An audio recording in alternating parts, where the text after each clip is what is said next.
แม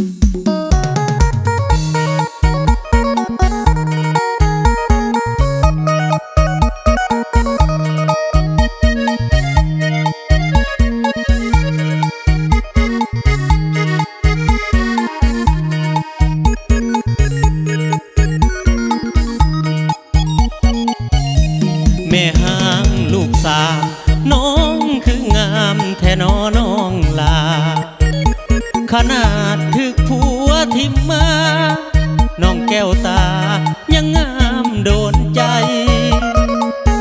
เมื่อตอนเป็นสาวเบิ่งเจ้าคือสิสวยใสไหลผู้ชายคนนั้นเป็นไผเขาคือเฮ็ดให้น้องมีน้ำตาของดีมีค่าถือเขาทิมมาอ้ายสิเก็บเอาถึงไผสิว่าของเก่าแต่สำหรับเฮาหับได้อยู่นะได้เมียแม่หางคือบุญสร้างปางหลังก่อนมาสาวลูกสามน้องงามสมสาเจ้าคือนางฟ้าในใจของอ้ายถ้าเป็นไปได้อ้ายอยากมาขอน้องแต่งงานดูแลเจ้าแทนเขาผู้นั้นบ่ให้น้องหวั่นคำว่านอกใจลูกน้อย3 คนอย่าได้กังวลไปเลย3 วัยอ้ายพร้อมเลี้ยงดูสู้เขาให้ใหญ่อย่าได้น้อยใจเลยนะคนดีแม่ห้างลูกสาวน้องนั้นงามปานสาวขึ้นใหม่ถ้าได้เป็นผัวขวัญใจสิบ่หักไผอีกแล้วศาสตร์นี้จะอยู่กับเจ้าแทนผัวเก่าที่เขาห่างนี้หากว่าอ้ายได้เป็นสามีสิหักแต่คนดีผู้สาวลูกสาว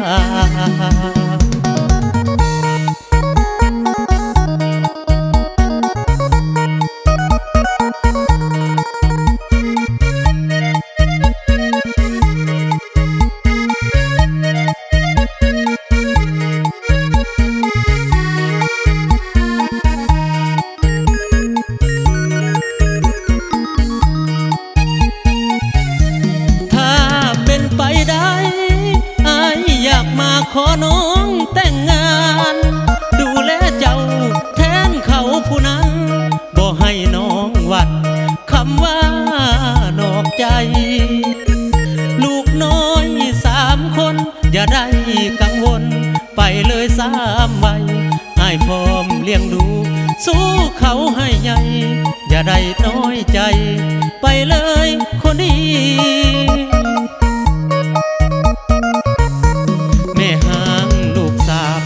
น้องนั้นงามปานสาวขึ้นใหม่ถ้าได้เป็นผัวขวัญใจสิบ่หักไผอีกแล้วศาสตร์นี้จะอยู่กับเจ้าแทนผัวเก่าที่เขาห่างนี้หากว่าอ้ายได้เป็นสามีสิหักแต่คนดีผู้สาวลูกสาว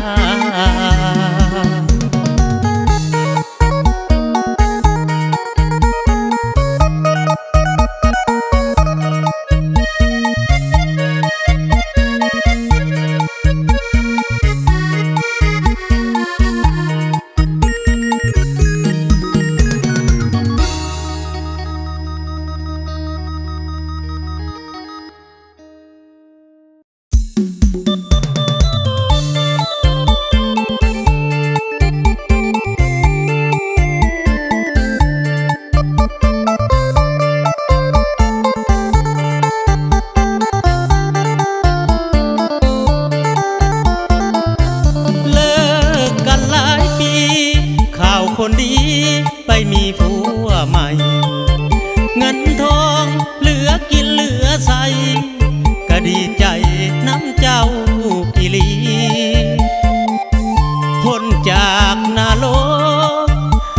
จากตกอาเวจีได้ผัวคนหังคนมีอายก็ดีใจนำแท้นามีหน้ามีตามีฐานะอยู่ในสังคมสร้อยทองแหวนเพชรและผมจังแม่นสมกับเขาคือว่ามีรถเบนซ์ขี่ก็ยังดีน้ำนองละนามีคนนับหน้าถือตาบุญพลาเขาพาเจ้ามีผัวเก่าคนนี้บ่ทันมีอีหยังจากอย่างเพื่อนสานยังมุ่งยาคาแอมผาใบตองตายสีเจ็บไข้ได้ป่วยเงินคำก็ยังบ่มีความจนเข้ามาหาวีตั้งแต่เจ้านี้อ้ายนี้ลำเค็นเลิกกันหลายปีเป็นเศรษฐีคนลือคนสาบุญเก่าที่เจ้าสร้างมาหอดเวลาได้หับเต็มเต็มนอนหมุนเงินล้านกับความฝันที่เจ้าอยากเป็นผัวเก่าคนมีกรรมเวรดีใจที่เห็นเจ้ามีความสุข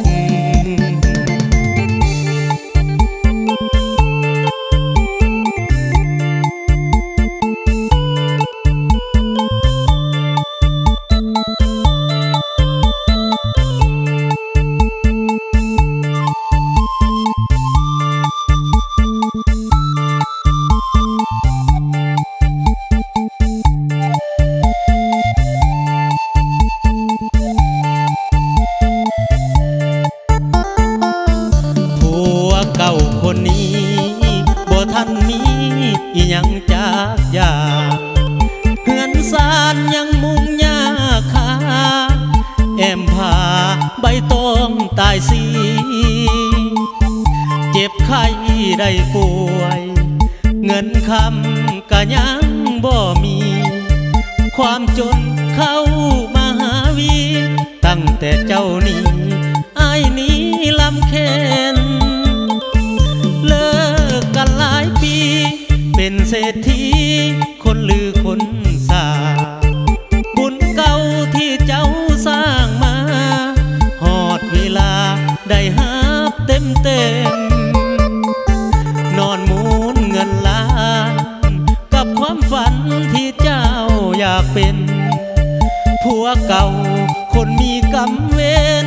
ดีใจที่เห็นเจ้ามีความสุข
ไป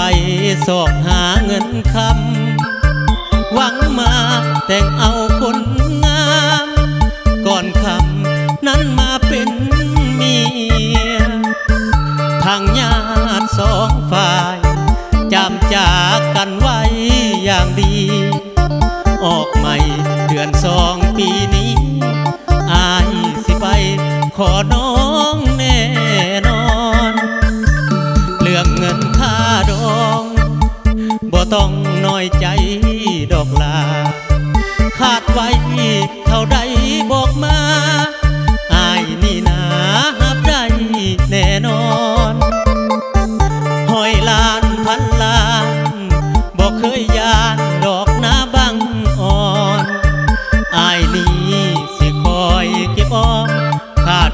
บงอนจักวันต้องพอคอยจงคอยอายเด้อคนดีย้อนทุกข์เป็นคนบ่มีอายจึงหนีไปหาทำงานอย่าได้เปลี่ยนใจมีภัยจากอายเด้อนงคานคงอีกบ่นานอายสิให้ขันมากมาขอเสียงเป็นเสียงตายย้อนว่าอายอยากได้น้องลางานหนักหรือเบาบ่ว่าขอแต่ได้เงินมาก็พอเดือนสองปีนี้คือสิได้เมียนำเขาแล้วหนอเงินค่าดอกก็หาได้พอสิบอกแม่พ่อมาขอคนดี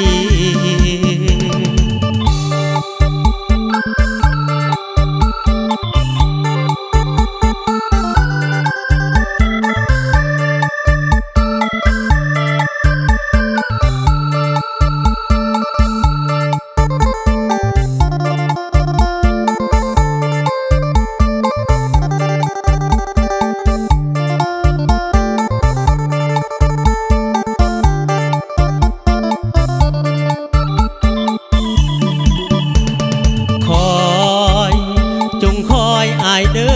อคนดีย้อนทุกข์เป็นคนบ่มีอายจึงหนีไปหาทำงานอย่าได้เปลี่ยนใจมีภัยจากอายเด้อนงคานคงอีกบ่นานอายสิให้ขันมากมาขอเสียงเป็นเสียงตายย้อนว่าอายอยากได้น้องลางานหนักหรือเบาบ่ว่าขอแต่ได้เงินมาก็พอเดือนสองปีนี้คือสิได้เมียนำเขาแล้วหนอเงินค่าดองก็หาได้พอสิบอกแม่พ่อมาขอคนดี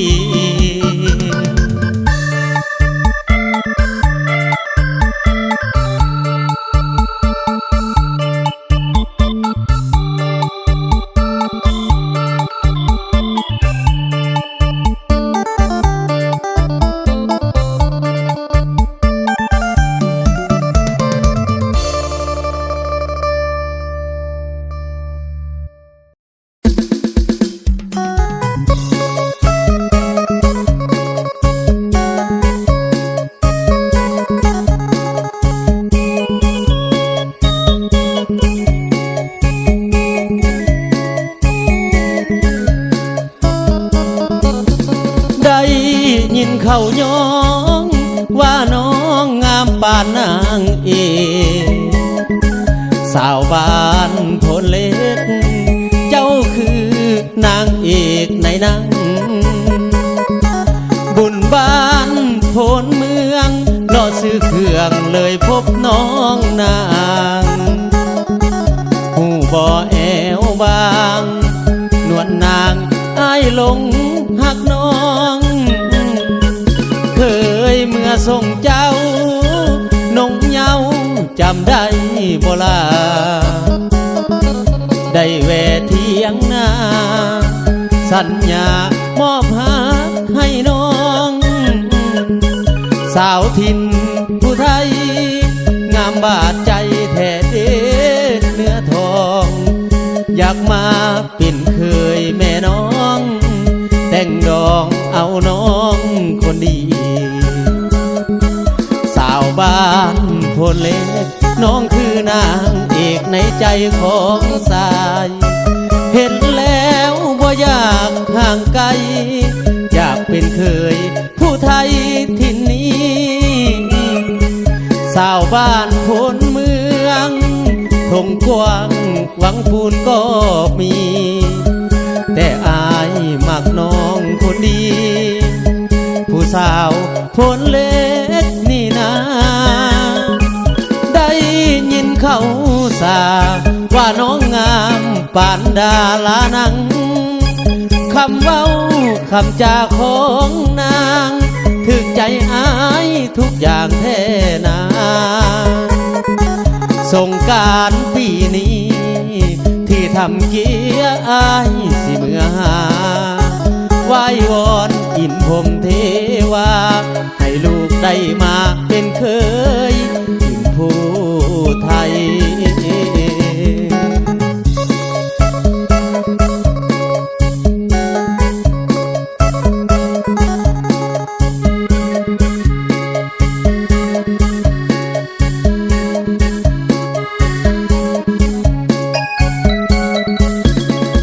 บ้านพลเล็กน้องคือนางเอกในใจของสาย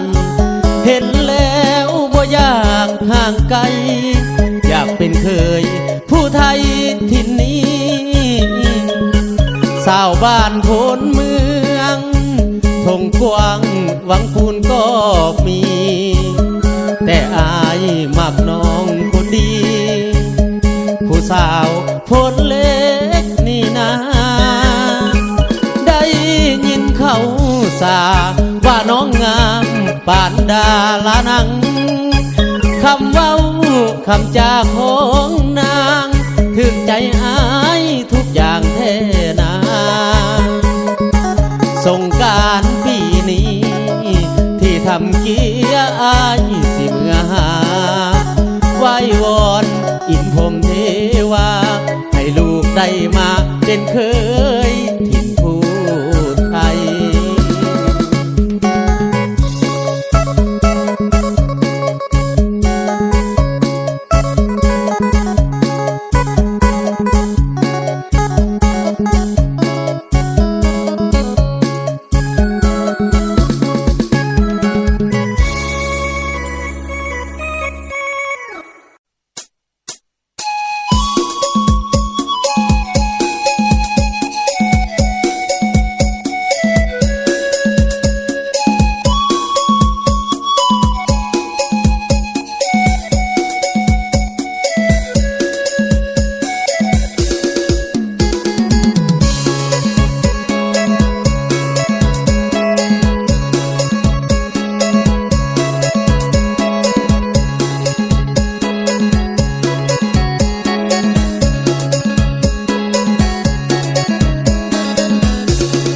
เหล้าขาวอายมักดื่มอีหลีย้อนเงินของอายบ่มีอายนี้กินแต่เหล้าขาวบ่มีปัญญาหาเงินมาซื้อเบียร์เหล้าซื้อได้แต่เพียงเหล้าขาวผู้สาวจึงบ่สนใจอายนั่งห้องให้ย้อนอายมันจนเหลือเกินเหล้าขาวสาวเมินส่วนเกินแท้นอตัวอายอยากอายเด้อนออายเพิ่นผู้มีเงินหลายคนจนขาดเขินคืออายสิหาอยู่ใส่เงินซื้อเบียร์เหล้าดื่มเหล้าขาวผู้สาวบ่อยากสนใจขนาดแฟนอายยังลืมเฮาได้ไปหาคนมีเงินย้อนวาสนาของอายมันจนเหลือเกินอยากดื่มเบียร์ก็บ่มีเงินได้แต่นั่งแนมตาหวานสาวเมินย้อนอายมักดื่มเหล้าขาวตอนนี้อายเหงาย้อนสาวบ่มาสงสารที่ป่าสิทิมคนคืออายแท่บ่นงคานเหล้าขาวเคยดื่มด้วยกันเป็นหยังจอมขวัญน้องคือหมางเมิน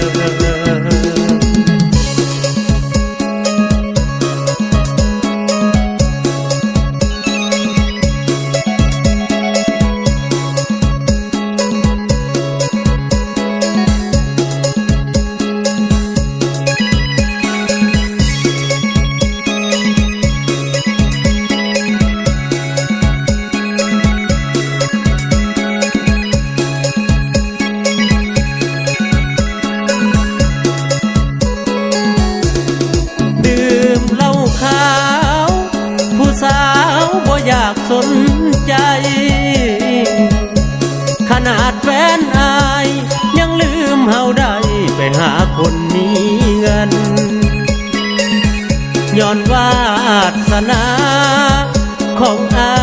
ยมันจนเหลือเกินอยากดื่มเบียร์ก็บ่มีเงินได้แต่นั่งแนมตาหวานสาวเมินย้อนอายมักดื่มเหล้าขาวตอนนี้อายเหงาย้อนสาวบ่มาสงสารที่ป่าสิทิมคนคืออายแทบบ่นงคานเหล้าขาวเคยดื่มด้วยกันเป็นอย่างจอมขวัญน้องคือหมางเมื่อ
จากบ้านไปไกล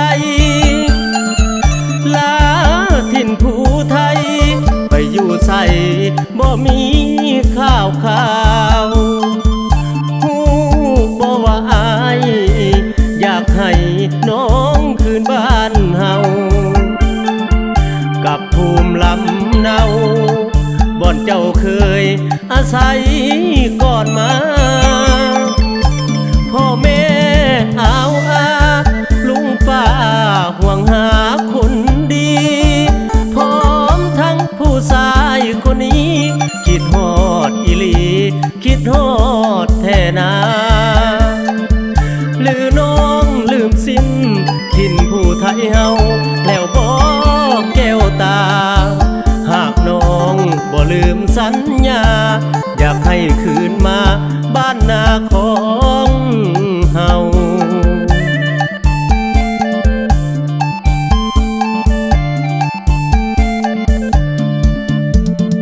โอ้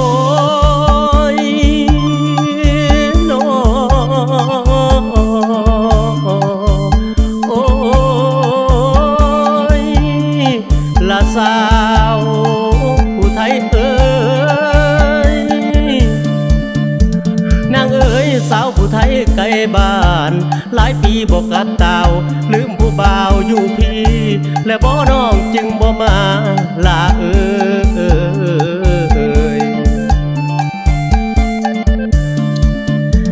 สาวนางเดี๋ยวนี้พ่อแม่น้องทาเพิ่นเป็นห่วงพานางหลายอยากให้กลับคืนไปถิ่นผู้ไทยยังคอยน้องคำแพงเพิ่นห่วงนางย่านเขาหลอกเลยบอกให้คืนถิ่นย่านเขากินไข่แดงเจ้าจึงวอนน้องให้ตาวมาให้คืนมาซาเด้อ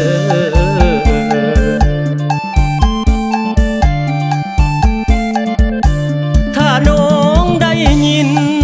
เสียงเพลงอ้ายห้องส่งไปให้สาวผู้ไทยไก่ถิ่นจงหวนคืนมาสงกรานต์ปีนี้คนดีพ่อกันเด้อล่ะพ่อแม่เพิ่นห่วงแก้วตาอยากให้การดาคืนถิ่นผู้ไทย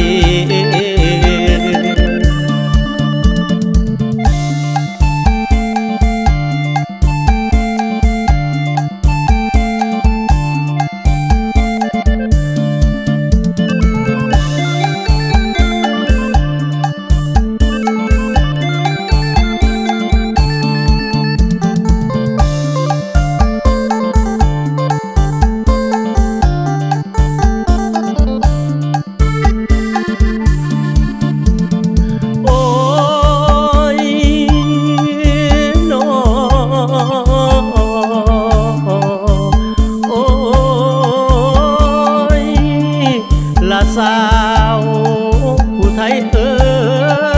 ยนางเอ๋ยสาวผู้ไทยไกลบ้านหลายปีบอกกับเต่าลืมผู้บ่าวอยู่พี่และบ่น้องจึงบ่มาลาเอ่ยสาวนางเดี๋ยวนี้พ่อแม่น้องทาเพิ่นเป็นห่วงพานางหลายอยากให้กลับคืนไปถิ่นผู้ไทยยังคอยน้องคำแพงเพิ่นห่วงนางยันเขาหลอกเลยบอกให้คืนถิ่นยันเขากินไข่แดงเจ้าจึงวอนน้องให้ตาวมาให้คืนมาซาเด้อ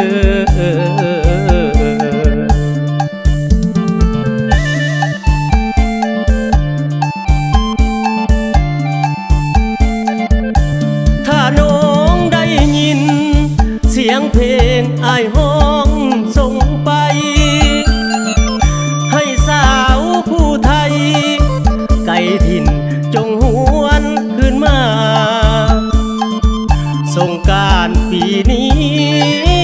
คนดีพ่อกันเด้อล่ะพ่อแม่เพิ่นห่วงแก้วตาอยากให้การดาคืนถิ่นผู้ไทย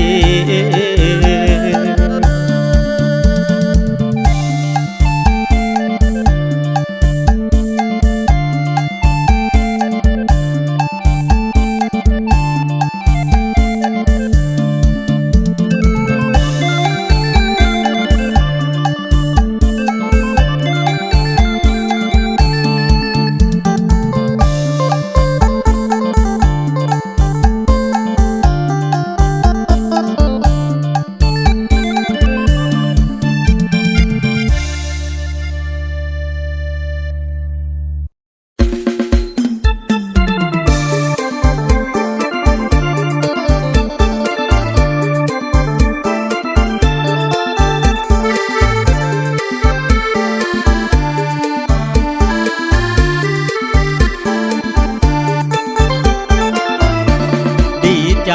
สุดแสนเมื่อได้มาพื้นแผ่นดินคำดินแดนแห่งเมืองหมอลำหนองบกคำดินดำน้ำซุ่มมาเห็นยามใดหัวใจคิดทอดมุมจึงถามข่าวทุกบ้านเขตกุมน้องพุ่มพวงลืมอ้ายแล้วบ่ผู้สาวน้องโดนบ้านโพนดงขวางแฟนอ้ายบ้านนี้สิเป็นจังใดคิดฮอดอ้ายคือเก่าอยู่บ่สาวบ้านเสียงว่างดงยางน้องประหลาดนั่นหนอกุดจับสองเมืองสบายดีบ่หาดเสียงดีซอกบ่มีคนคิดนำเมืองหนองบกคำสาวงามเขตคำมวนไตน้องพำพนแพงฝังใจลืมบ่ได้ดงบุญนาคำบึงสานดอนเขียวน้องลีน้องลมหน้ามันป่าสาวงามหน้าพักอีตูหน้าใต้บานตาลหาดสายทองไอ้นั้นคิดฮอดตาคมบ้านด่านปากเซมีมนต์เสน่ห์จูงใจเคยพายนั่งเรือข้ามไทยไปกราบไหว้องค์พระธาตุพนมสาวเขตนาวางงานทาตุตุ่มผวังเคยพบหน้ามนฝากเพลงถามข่าวสาวน้องโบทุกคนบ่ได้มาหาดนสบายดีบ่